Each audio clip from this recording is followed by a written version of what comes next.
Hi guys, mám darčekovú poukážku do DMky, takže poďme sa pozrieť, čo si vyberiem. Ja teraz nie som doma, testujem, takže hej.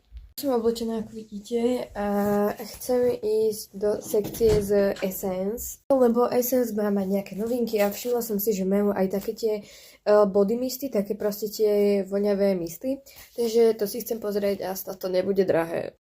Poukážku mám tu, takže môžeme ísť. Je tu že strašná hmla. Hrozná.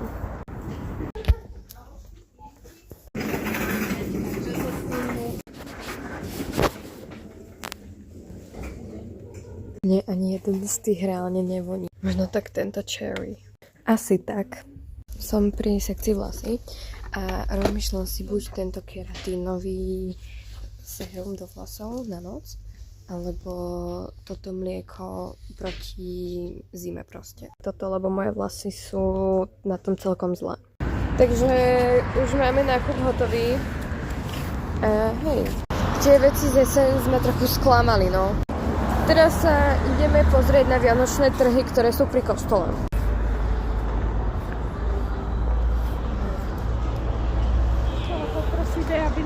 Takže rozbalila som si tú farbu, budeme to farbiť teda až zajtra, lebo dneska je už proste 7 hodín večer. No už to tu mám proste celé rozbalené, hej, má to aj tento vec. A ja si idem skúsiť toto.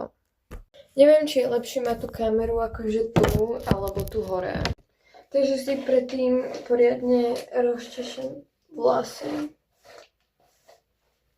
No neviem, či mi teraz necapne mobil, ale dobre, to je jedno, ja som práve teraz na špičkách. Otvorím to, dám tam tak 3 pumpičky, lebo ja mám akože dosť dlhé vlasy podľa mňa.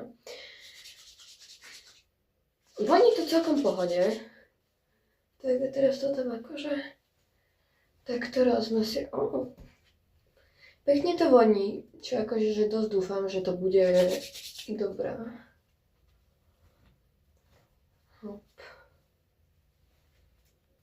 Veľmi dúfam, že z toho nebude mať proste masné vlasy, lebo som si ich včera umývala. Ale vyzerajú, že dosť lesklé, čo je že dosť dobré.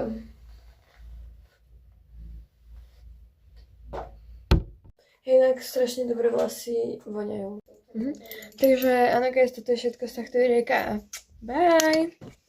Hej, tak tie vlasy, tie vlasy sú strašne lesklé. Bro.